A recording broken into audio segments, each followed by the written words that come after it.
Good evening and welcome to another episode. We are puttering around with the name of what this podcast will be, so bear with us. It will be worthy, that is for sure. Magic is back with us. Yay! Yay, hi. I love my conversations. I love her. She's so knowledgeable. She's amazing. And I'm so happy that she's back and she's going to be permanently back. So, hey, that is so exciting. So, today I'm going to let her tell you what we're talking about because it's something that really needs to be discussed, but people are too afraid, in my opinion, to really dive deep into this. Definitely. I think today we need to touch on self-talk, whether it be post-trauma, in trauma, or in difficult times, and not just as parents, but also as people. And so this is something we need to teach our young people. So I'm going to give you just a really quick scenario and let's look at the young people. They're going for an exam, stressful time, everything's hinging on getting a good grade or a good result. And they walk in, they go, "Oh, I don't think I can do this. This is not my subject. What if I stuff it up? I'm probably going to stuff it up. My pencil's not great. I've left my calculator at home," like whatever. Yeah, All of this negative self-talk, our body hears it. So it's not just our mind and it's not just, once we've said it, it's out. It's our body reacts to it. And from a functional medicine point of view, we create an immune response to self talk. So we can be our worst enemy. So I want to delve into that today. As a mum, I know I'm my harshest critic.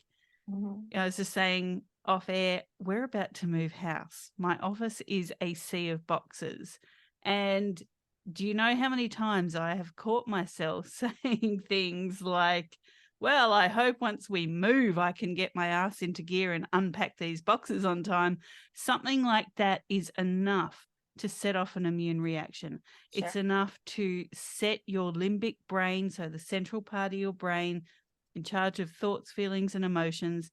It's enough to set that off, which can cause some health issues. So I thought we'd delve into that today. That is sounds so exciting because I know so many people and those that I get to work with, they're their hardest critic. And the first thing I say to them, when I'm getting to know them is, would you want someone, because I know that a lot of them come from an abusive situation. So they're used to being talked to that way. And you can't ask them this directly in the beginning, but you can say, if you have children, or would you allow your children to hear the things directed to them that you're saying to yourself? No, you would kick their ass out that room. You would not allow them to talk to your children that way, but you're allowing yourself to talk to yourself that way. And that's how I kind of start when I'm talking to patients and things, is that, you really need to step back and realize your self-worth. And it is not easy. There is no easy way to start, begin, or continue this. 100%. And so, there's that old adage of, think about it first. Is it thoughtful? Is it healthy? Is it intelligent? Is it nice? Is it kind? And if you're not going to say something like that to yourself, don't say it to someone else. Right. And again, I have to run through my own filter. I'm so super protective of my two sons Mhm. that I think to myself when I'm saying things to myself, would I say that to them? And of course, the answer always comes back of course not, because that's mean and horrible and you don't treat your kids like that. So why am I saying it to myself? And, we need to really touch here on the first port of call. Where do we first start hearing this negative self talk? As children, when we're going through trauma, we can often think something is our fault. Now, in our first episode last week, I talked about my childhood being a ping pong ball for my parents during their divorce, like a weapon. And that's where this started. Yes. So I started telling myself it's all my fault. Maybe if I was a better kid, maybe, if I just sat down, shut up, and let them duke it out, it wouldn't have extended. It wouldn't have carried on. Maybe I wouldn't have become the weapon. That's all completely ridiculous looking back now. I was 3. Right. How could I change that? But this is often where it starts. It starts in our childhood. So to all the listeners out there today, here's an exercise for you right now. Think back to the first time you told yourself that you weren't good enough, you were the cause of something, it was all your fault. Maybe think about that moment and really look at if you were behaving differently, if you didn't react, if something was different, would the scenario have been different? And 100% I can tell you it wouldn't have been, because it wasn't your fault. You didn't cause it. Someone else's problems are not your problems. You did not create them. So we set up these roadblocks in our life. And so when we're going through trauma later in life, be it domestic violence, be it sexual abuse, be it whatever, we often already have a roadmap of self-talk because we did it when we were 2, 3, 4, 5. And so that becomes our default setting. Now, for a lot of trauma survivors, I'm not going to say victims because we're not victims, we're survivors. Right. There's several checkpoints in our life where that first negative self-talk pops back in. Mm-hmm. So for me, my first negative self-talk was, if I was a better kid, maybe they wouldn't be fighting. Guess what? That popped back up when I was sexually abused when I was a teenager. If I was a better teenager, maybe this wouldn't have happened. That guy wouldn't have tried to molest me. It's the same thought, but it's morphed because that pattern is already there. That roadmap to negativity and self-blame is already there. Correct. Move forward to my ex-husband. When I'm getting a door slammed in my face and a broken nose and, all this stuff, it happens again. Maybe if I just behaved, he wouldn't have done that. Right? Absolutely. Then with my medical mismanagement, maybe if I just stopped arguing with them, they wouldn't have stuffed up the operation on my neck. Can you see there's already a roadmap? It's the same thought. It's the same pattern. It's the same self-talk. It's just morphed to the situation. So I think it's really important that as parents, as women and men, as someone's children, as someone's partner, or as someone's friend, that we look at our self-talk. And certainly as parents, this is our most important lesson for our kids, is help kids understand self-talk. Magic, the one thing I want to add in is and I can even say this about me personally, and I would love to ask you the question. Your very first memory, is it a good one or a bad one? The very first memory you have of your life. Wow, great question. My very first memory is really good. Really? Yeah. Because my first memory is very bad. My very first memory was being in my nana's arms and just looking up at this smiling, beaming face of love and acceptance. And it's funny that you ask me that, because in a stressful time now of moving house and, we're moving our whole lives, I have been thinking about my nana a lot. So that very first memory comes back of that full love and acceptance of her face. And she was my safe place through all of my childhood. So that very first memory imprinted. And so I'm glad you brought this up, because if our first memory is not positive, we have to work overtime to, I guess, create better memories. Well, it took me into my adulthood to realize, like way into my adulthood and decades of counseling, and which, I find it so ironic that the people who hurt others, they don't think they need counseling. But those of us that have endured it, we're the ones on the couch, like the ones that, are the narcissists and the psychopaths and the abusers and everything in between. And they don't think anything is wrong with them.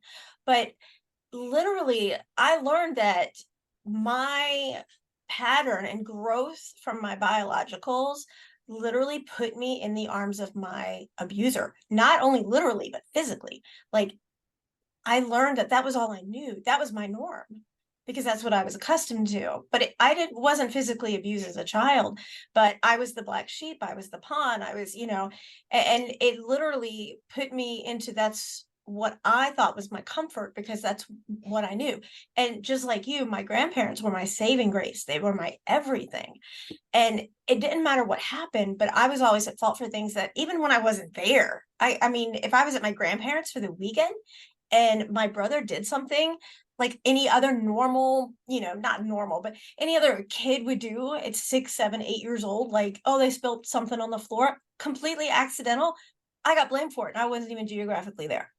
So one thing I talk to everybody about, and I wish I could just like make this such a huge headboard or such a huge like billboard everywhere, is we need to not only break the cycle, but we have to make it so that our children don't have to spend their adulthood recovering from their childhood.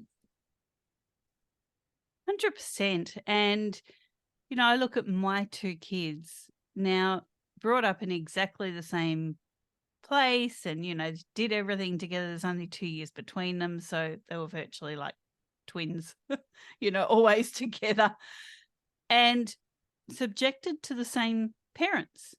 Mm-hmm. And I say subjected because I wasn't the best parent all the time. I didn't move us to safety earlier. I'm not blaming myself. I was doing what I was doing at the time. But I have my eldest son who's very confused about who he is and really wants to denounce everything male because his male role model was, well, let's just say a jerk. Like, there's no Being other way. nice. You're being way too. Let's just be nice about it, yeah. And, then there's his younger brother who's the opposite. Mm-hmm. He is so proud to be a man and he is so happy to one day be a parent. And he remembers things like I used to go and collect horse poo from local farms Mm-hmm. and you hold carrots up to horses and get them to bite part of it off. And so Christmas time, I would put fresh carrots out in the driveway and straw and water for Santa's reindeers. And then during the night when they were in bed, I would swap that for the poo and, little bits of broken carrot and I'd tip all the water out. I love Now, that. my eldest doesn't remember anything like that. He says point blank, there was no good times. Yes, I love you, Mum, but there was no good times. And my youngest says, wow, when I'm a dad one day, I'm going to get up in the middle of the night and pretend Santa's reindeers were there at Christmas. I am so glad you did that. And now I know that you did that and that you were up in the middle of the night with horse poo. So, here's two kids with exactly the same upbringing. One denouncing completely any part of his history, and the other one going, I'm embracing the good times. I remember stuff, and I'm so proud to be who I am. Do they get along now? The whole anti-male thing is causing some disruption between them. But yeah, look, they do get along. They're still best friends. They're still confidants. And, one day wayward son will hopefully realize that, it's not a crime to be a man. Right.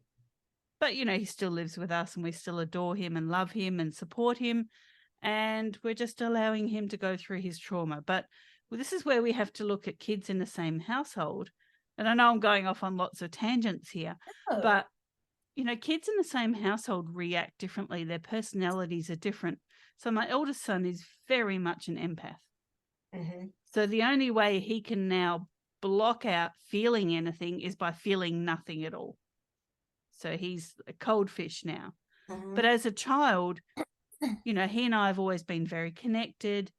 And so he felt everything and he saw everything. And the only way he could cope with that was shutting everything down. Now, my younger son is not an empath. He's like got a coat of armor on him all the time. He's like so healthy about himself. It's great. And he says, do you know what you think of me is absolutely none of my business. What my dad did is absolutely none of my business. That's his problem. All I can do when I'm an adult male is be better, do better. Right. Right. So they're very different kids. Mhm. So we need to look at our kids. So, listeners, here's your next task. Look at your kids and say, who are these people? How do they react? And how can I help them, not protect them, because things are still going to happen. And if we shield our kids from everything, we're not allowing them a growth opportunity. So how can I help them through things? Right. So I tell my sons everything in my life. My older son, the empath, the one who's shut everything down to feel nothing, I now am very careful how I say things. Yes. That's so My important. younger son, I know I can say things, warts and all, and he's like, yeah, okay, whatever, because he won't take it on. So Mhm. we have to really not hide things from our kids, but tailor the way we deliver them. And that's really, really important. I agree completely. It's all about how you address things. It's the same thing when you're advocating for these kids and then you speak to the kids. There's one way to say something, then there is another. And I mean, you could tell the kid, I've seen so many people that are like, oh, you have to go in and have surgery. And it just scares the bejeebies out of these sweet faces. Or you could say, hey, I don't know what's going on. They're not sure what's going on. I think that they're going to play go fish and see what's up. And then we figure it out. And what the coolest thing is about the whole thing, you'll get some excellent sleep in the process. And you make it more of a happy thing. And then you answer questions later. Like, I'm so jealous. Like I would always, say, oh, you get to go for a ride. You're getting chauffeured. You're getting this, you're getting that. And then you make sure that, life care is there and that they, I will try my best to make sure that the dog people come in with the dogs and the clowns or, whatever we can do. And it's about the presentation of delivery. It really is. And I don't care if they're 2 or they're 22, but it's still the same way. You just tweak it a little bit. You can say something that could devastate somebody and stay with them forever, or you can say the exact same thing and get your point across, but do it with respect and care and love. Exactly. And always play to kids' strengths. This is the other thing Absolutely. here. So I'm going to keep using my moving house because it's a really good current example. It's taken over my brain. Okay. So as an example, moving house. Now, I am okay with measurements. Okay. Right. But I always pretend around my elder son that I have no idea what a meter looks like because he's very analytical and mathematical and he loves numbers and facts and, all that kind of thing. So when we were looking at the new house, I was like, I don't know if my fridge is going to fit there. So here he is with a list of measurements of most of our furniture because I know him. I know what he's going to do. Right. And he's walking around with a tape measure, measuring places in the new house. And And he's it's like, feeling Mum, important. yeah, I know you don't get it. Just understand that the fridge goes there and the buffet goes there and the table goes here. I've worked it all out. My youngest turned around and said, you've already done that, haven't you? And I went, yeah, but he doesn't need to know that.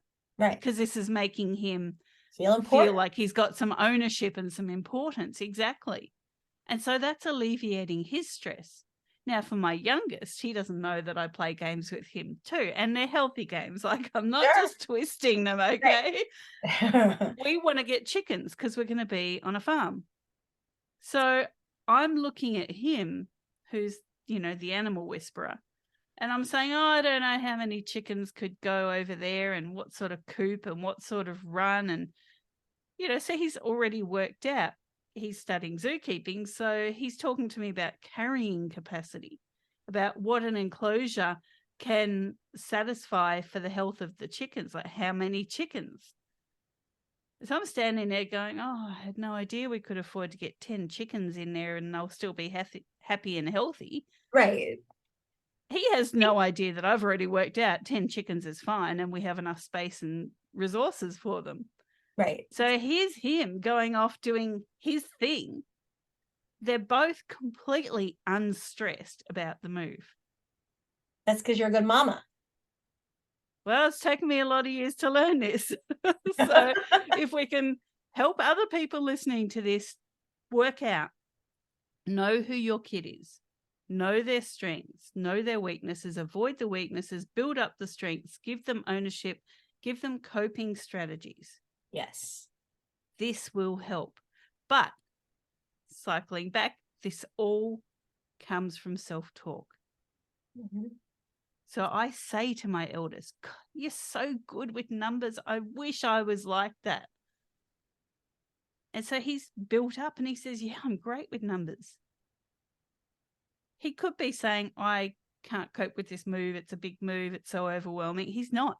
He's like, I've got my thing. I've done the numbers. I've done the measurements. I own this. I'm excellent.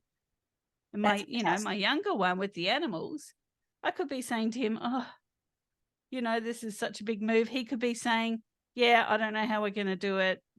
There's nothing in the fields. They're just empty fields and there's so much to do and infrastructure to put in. He's not. He's like, yeah, we've got this. We can do 10 chickens in that field and, we can put 2 alpacas with them. And so he's already worked out all that stuff. So there's no negative self-talk for either of them. And what I have to be careful of is that there's no negative self-talk from me to them. Right? So I do feel overwhelmed by this move. It's not beating me, but I will never tell them that I feel overwhelmed. Mm-hmm. So I'm very careful that any self-talk for me, I'm trying to build myself up and that they see that. Right. Because it's so important. I mean, it really is. It makes such a big difference. And they sense it. They completely, sense it. They do. And you know what? I look back to during the divorce and things like that, and things that I thought I was hiding from them, they mention now. And they say, you know what? When we left and moved away and all that, you were so tired all the time, Mum. You would hide in your room and you would cry, and we knew you were crying. And I was thinking I was doing a great job, Good job hiding. hiding away from them. They knew everything. Yeah. And they would be like, my younger one actually said to me, do you know what? When we moved and we left our father, we didn't ask you things that we needed to ask you because we didn't think you could cope. We knew you were at your limit. So here they were feeling they couldn't approach me because my brain was so on fire with everything. Right. And so it wasn't a safe place. It wasn't an open place for them. So, we really have to think sometimes we think we're doing a great job hiding things. We are not. We're doing a They lousy get it. job. They do feel it. They see it. And sometimes they won't tell us that they do. Mm-hmm. That's so true. And they need to be prepared with more tools in their toolbox. I mean, they do. And what just horrifies me is that every day there are so many violent acts going on here. Earlier, I saw that a New Hampshire hospital had a live active shooter and was going in there and shooting people in New Hampshire.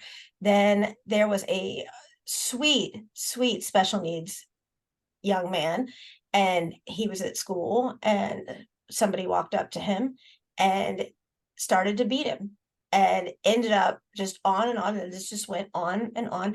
It ended up 8 people. They took his clothes off, they humiliated him, and then they took pictures of him. And when the police arrested him, these guys were laughing. And then they now have all 8 been charged with the murder of this sweet kid who did nothing to them. I mean, what does that make you? To me, that doesn't make you a man. I mean, how are you going to feel about that, later on? And it's so heart-wrenching because you just want to go and literally try to help these kids prepare themselves. At the same time, those 8 kids were screaming for attention for so long that if people such as parents, family members, counselors, teachers, other people acknowledged it, because Magic, I'm here to say they saw it. Somebody saw it, that all 8 of these other young men were in trauma of their own, and they chose to ignore it because it wasn't an act of being anything but selfless. And so many people today are selfish, and they saw these 8 kids at some point in time demonstrate trauma of their own, and nobody did anything. Does that make it right? Absolutely not. But I believe that if somebody had taken the time to sit down with these boys individually and talk to them, this might not have happened, and that doesn't mean that they should not serve their time for their crime. But I'm sorry, I also hold all these other people at fault, because when you see somebody who is being bullied or is a bully, it's because they feel they have no safe place. They don't feel like school is safe, home is safe, friends are safe. Social media is so much of an addiction now that they're telling these young kids, oh, you'd be super cool if you went to school with a gun or a knife, or if you committed suicide, or if you went and killed somebody, and they're doing it. And what does that accomplish? And where in the hell are the parents? People say to me, well, Victoria, what about you? Okay, well, my kid is limited and she doesn't even get any social media until her schoolwork is done. She doesn't even get to do anything. And, she's monitored very, very closely. And I've gone through every scenario with her, and not every single scenario, but we've gone through so many where, if you are approached by a person, how do you know that they're not really 16, 17, 15 years old? How do you know they're not a pedophile? How can you prevent this? Don't go out there and scream out all your personal information all at one time. There's so many things that can be done. And just sit and freaking listen to your kids. Put the damn phone down for 5 minutes and have a conversation with your child. 100%, 100%. And that's really awful with those 8 kids and what they did to that boy.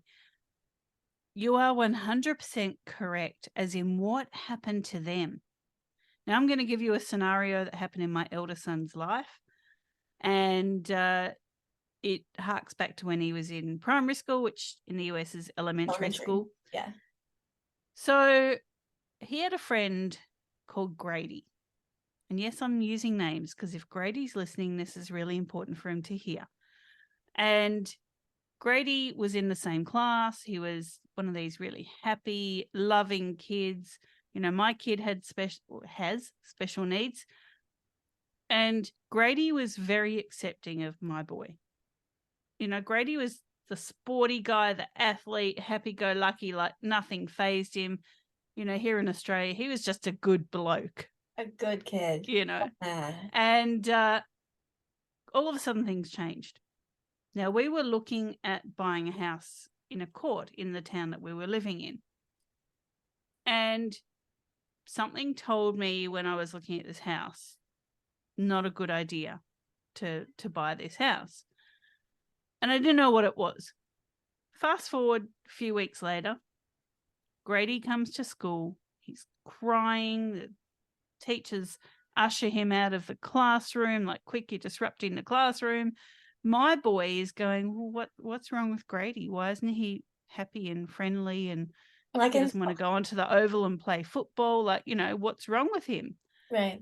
And we find out that the night before, Grady's father had murdered Grady's mother in their walk-in wardrobe of their master suite. And Grady and his sister heard her screaming as she was being stabbed to death. Now, horrible scenario. We knew these parents, and they lived next door to the house that we were going to buy. And something told me, don't do it. Right. Oh my. So instead of talking to the class about, Grady needs some space, something really horrible's happened with his parents, they just ushered him out of the classroom. Now, the aunt thought the best thing at the time for Grady would be send him back to class.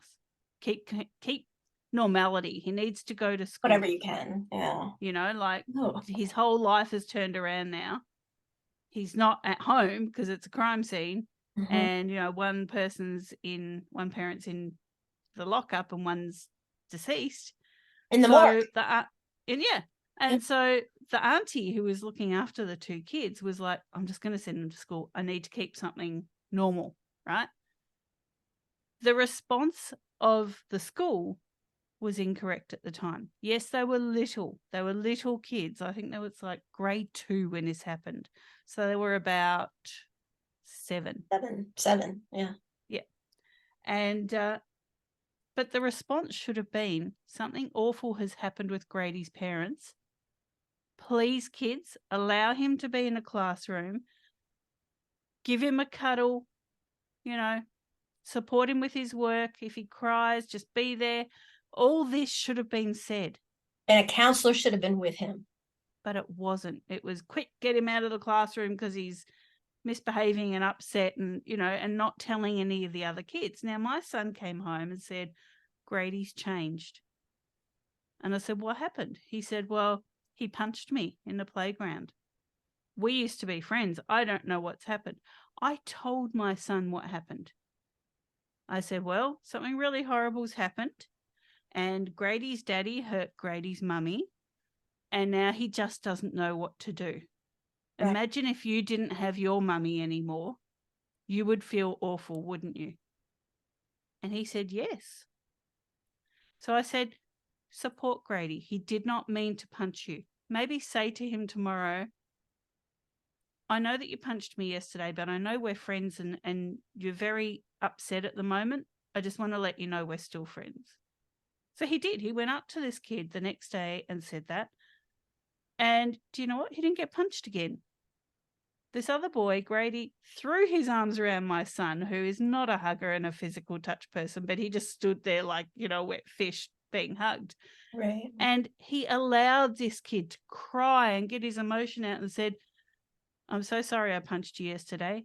I'm just really, really sad. Yeah. So, you know what? The educators should have done that, but they didn't. They're all about hushing it up and keeping the school, the class moving and all this. Was it the wrong thing to do? Yes. Were they probably trying to do the best they could? Yes. Was there a counsellor for the rest of the class? No. There was a counsellor for the kids who lost their mum, but there's a flow-on effect. So I look at the case that you presented of the 8 kids that murdered this gorgeous boy.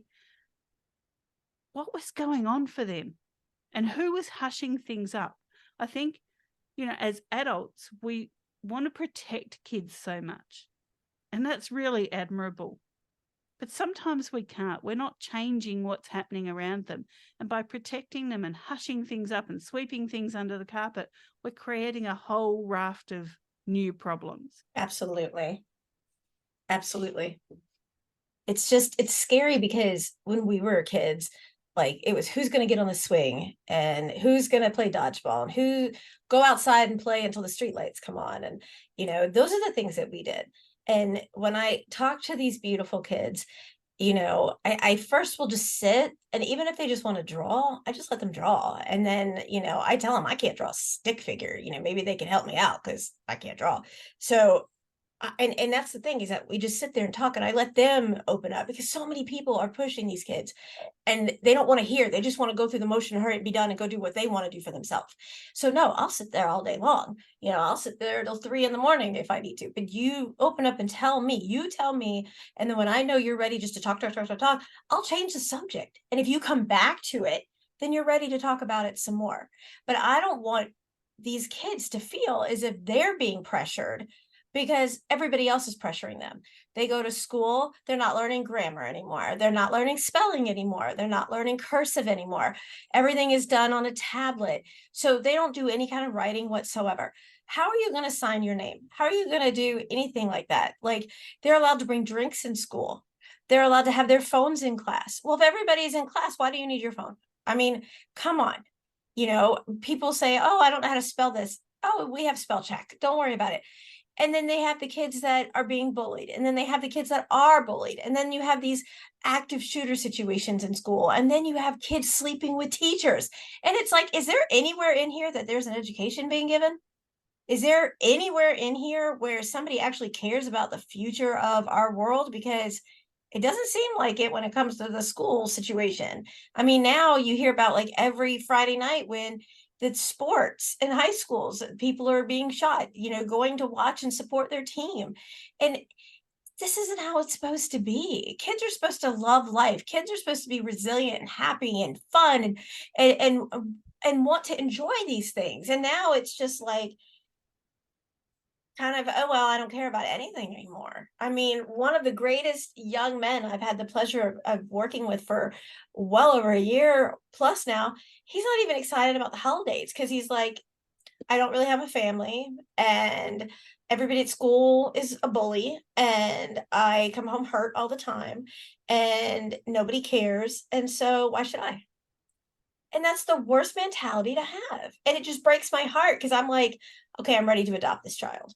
And I know that I physically cannot, but the point is that why can't you make time for your kids and sit down and answer questions that they might have? Say, okay, like you have 3 minutes on the box where you can say or ask anything you want without any judgment or discriminatory repercussions. Like, I'm not going to come back to you and say, you know, I heard you, but I don't like the language you chose. Like, no, you say whatever it is you want to say, ask me whatever it is you want to ask, and I'm going to answer you because you respect me enough to come to me and want to talk about these subjects, and I'm going to give you the same respect back, and we're going to talk about it. I don't care if it's 3 minutes, 30 minutes, 3 hours, but you let them know that this is their time. Ask whatever you want. You're not going to be prejudged about it. I'm not going to look at you and go, oh, so you want to know what non-binary? I don't know what half of that is, but we can go find it out together. But I'm not going to look at you and say, because you're concerned about what it means, that might mean you are, because I don't support it, or whatever the case may be. Let's go learn something new together. Let's figure it out together. Let's not jump to conclusions and be like, oh, I can't have a, so many parents are like, I can't have a son that's, of the LGBTQ community. I didn't have that. That's not my kid. It doesn't mean that they are. They're just having questions. Like for me, I was a tomboy, but today tomboys are considered lesbians. They call themselves a lesbian because they like to do boy things.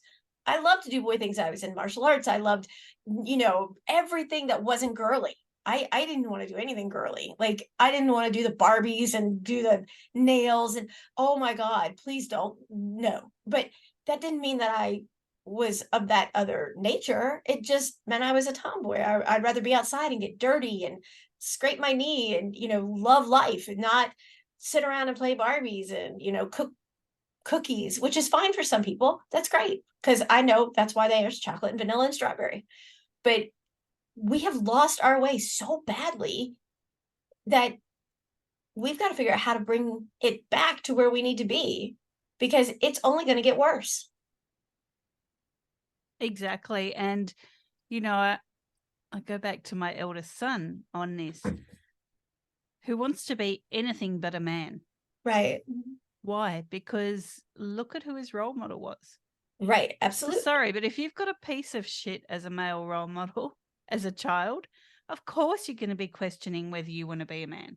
Right. Of course you are. Especially if you're, such a sensitive soul. Right. Do I say to him that's rubbish? There's no way, whatever. I've said to him, no, you're asexual. You always have been. You're not interested in one or the other.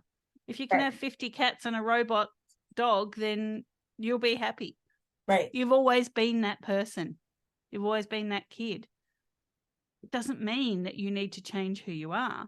Right. And I've said to him, if this is what you think you're going through, explain it to me like I'm 3. Exactly. Because I don't comprehend all this stuff, right? I am of the 70s and 80s when, anyone that's younger than 40 will probably scream right now and go, what the heck?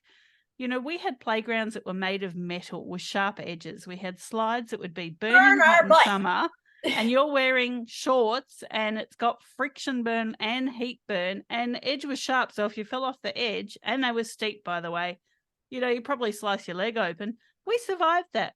We survived. We drank out of a garden hose. Yeah, whirly swings where you would be holding onto the rail. Someone would be, spinning it and you'd be flying through the air and go flying off, We sat in the back of utes, which in the US are trucks, with no seatbelts, nothing, with 10 kids in the back on the way to the beach. Mm-hmm.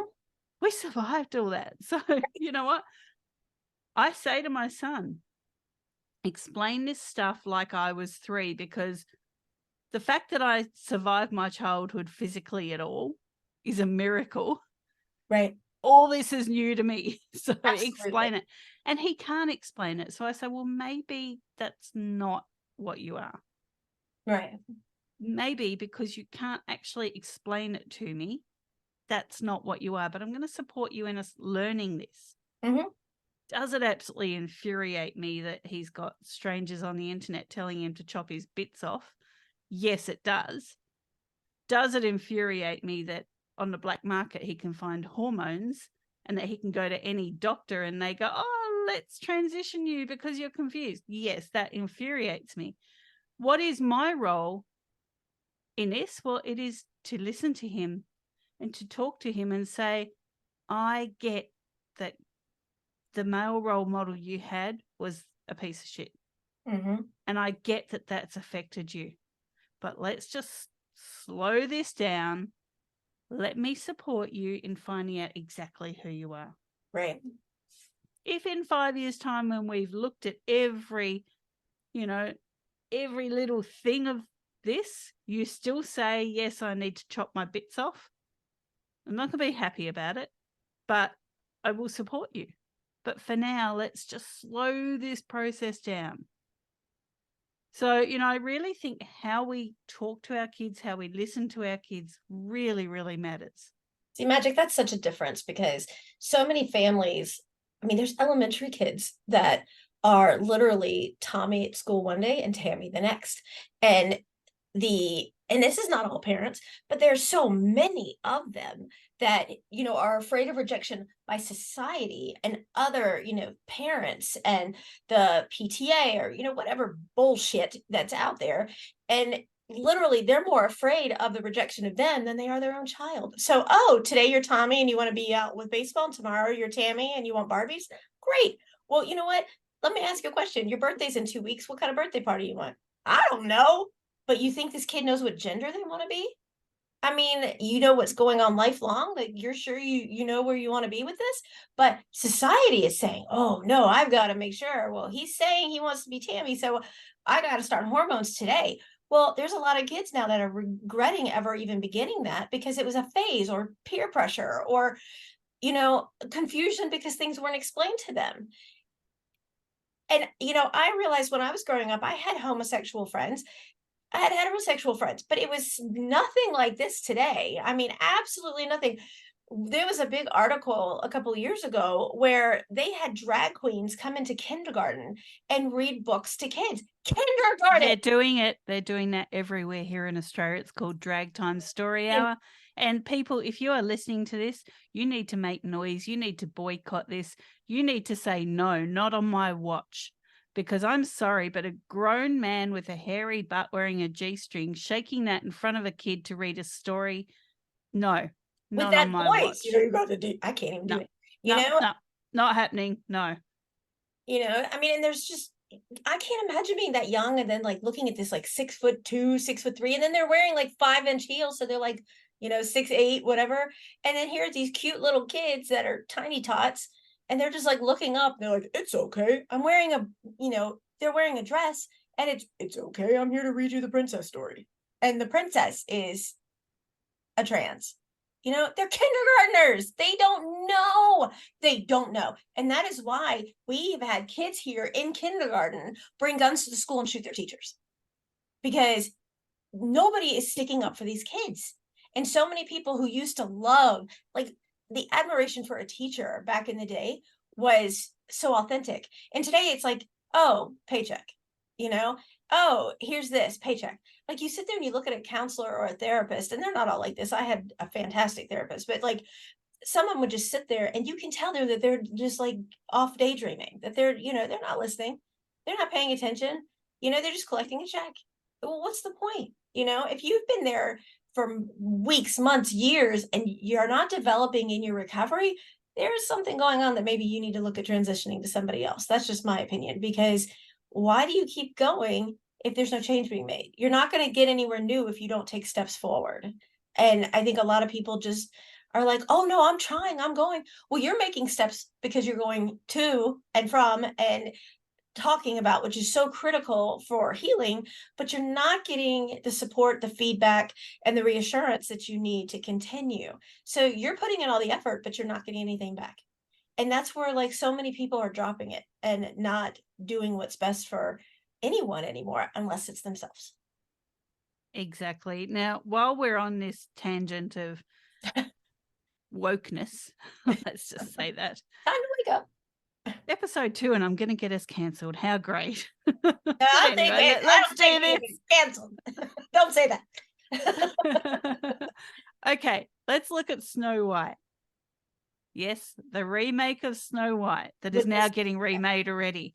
yes. I'm sorry, but the whole story of Snow White, she was called Snow White not because she's racist, not because the No. story's racist, but because her skin was porcelain white. It was the white of snow. Right. Because what that signified was that she was pure and Sure. innocent. Okay? Now, the whole thing about Snow White, the lesson in that for young children was, do not take people at face value. The old, nice, kind old lady was not a nice, kind old lady. No. She was an evil witch. So this was teaching kids, stranger danger. Mm-hmm. Don't accept people at face value. Look at what's in their heart and not just what's on their face. Okay. It was accept people with differences. They were 7 dwarves for a reason. They all had different personalities. Right. And Snow White loved each one of them for who they Equally. were. Equally. Right? Yep. She knew that Grumpy was grumpy, but she had a way of talking to him so that his grumpiness was a sign of love and a sign of acceptance of her. Right. Dopey was a little bit simple. Let's just say that. Yeah. Right? Because he was dopey. But she knew that and she loved him and she helped build him up and make him feel great. And in return, he helped protect her. These are the lessons of Snow White. I am sorry, but when the 7 dwarves become God knows what, and Snow White is not Snow White anymore, and the story is no longer about stranger danger and, you know, knowing who you are within yourself so that some old weird old lady doesn't poison you to death. Right. You know, it's not about that now. Right. It's not. So why are we taking these stories They're classic. that have, you know, been around forever? Yeah, they're classics, but they all have a life lesson that's very important for children to learn. Right. And we're making it into this abomination of wokeness. Right. Well, my understanding is they're actually going to do a movie where a princess gets pregnated on like a one night stand, and that they're you know, that goes into the like LGBTQ community or something of that nature. But then, you know, they're classics. There's some things you just don't redo, and it's not just about ethnicity, you know, or anything like that. It's not what it's about. Like, you know, there's some things you would never ever redo, you know, like Gone with the Wind. You wouldn't redo Gone with the Wind. You wouldn't redo so many, and then all these books now are banned. You can't even do these books because they're supposedly offensive. But the books, I would love for that to be a topic we go through when you talk about the banned books and you talk about why they're banned, but then we're allowed to come to school when you're in kindergarten, first or second grade, have drag queens read to you, decide that you want to change your entire gender, you want to go into the bathroom of the opposite sex and all that. That's okay in this society, but you can't read James Patterson. You can't read To Kill a Mockingbird. You can't read that anymore. But why? Because they say it's offensive. And you think about, there's certain movies that, you know, or TV shows that are just classic for who they are and why they are. And it doesn't have anything to do with the stars or anything. It has to do with the story. And people want to change that for one reason or another. You know, Harry Potter has all been banned. That's a kid's imagination. What in the hell is wrong with Harry Potter? I mean, really. And it's all been banned for what purpose? What purpose? The one that really shocked me, Magic, was Charlotte's Web was banned. Oh, no, really? Yeah, because it is not okay that Charlotte, you know, was talking to another animal, because that doesn't happen. So you can't, that's a banned book. You can't have animals that talk to each other. What Disney movie or what? Okay, I'm just going to interrupt here and say, listeners, Charlotte's Web was about acceptance. And yes, the two species talked, and it was about Charlotte being a good mother and wanting the best for her offspring. Right, And it was about everyone accepting everyone else. What is wrong with that? right. Seriously. No, it's been banned. And it's like, why? Why would that be banned? Oh, because, animals can't talk.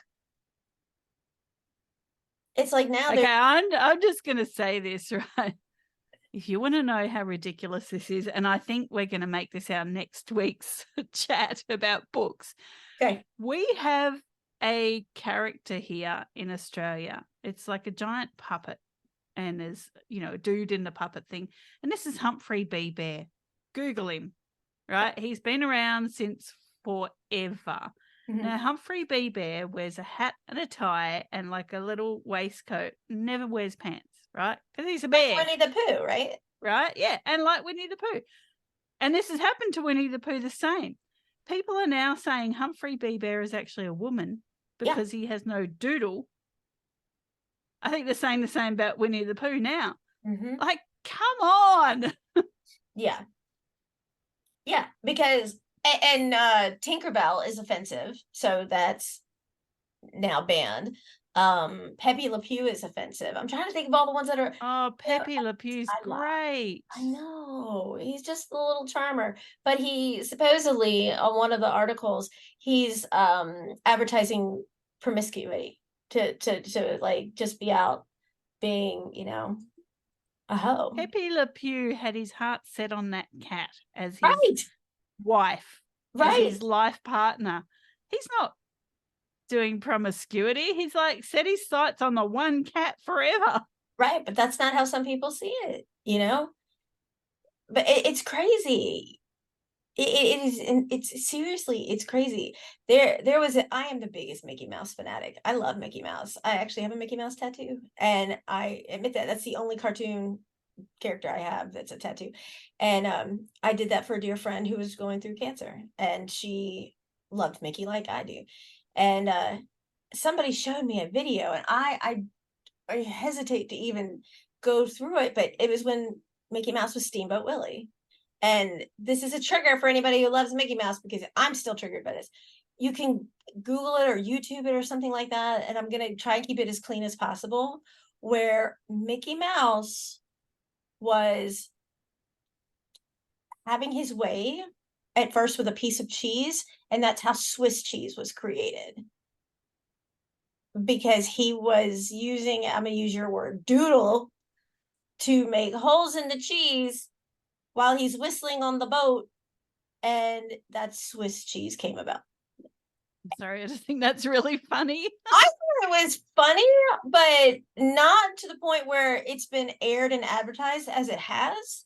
Because what if a kid saw that? What if a kid sees this who loves Mickey Mouse? Imagine being 8, 9 years old and coming across Mickey Mouse, Steamboat Willie, and you turn it on, and that's what you see. I mean, that's not okay. And then they say, oh, there's no filter. It doesn't say you have to be 13 or older to watch it, or whatever. And like TV is, you say, okay, well, what now is PG on TV would have been R for us on our day. There are couples on just regular TV shows that are gay, homosexual, heterosexual, whatever it is, that are having sex. The language is something that I never thought I would hear on just PG TV.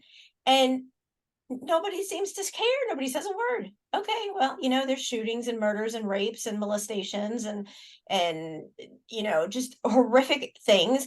And it's on PG 8 o'clock at night when kids are getting ready for bed and they're watching TV, and it's in somebody's eyes somewhere. Okay. We're taking children's innocence.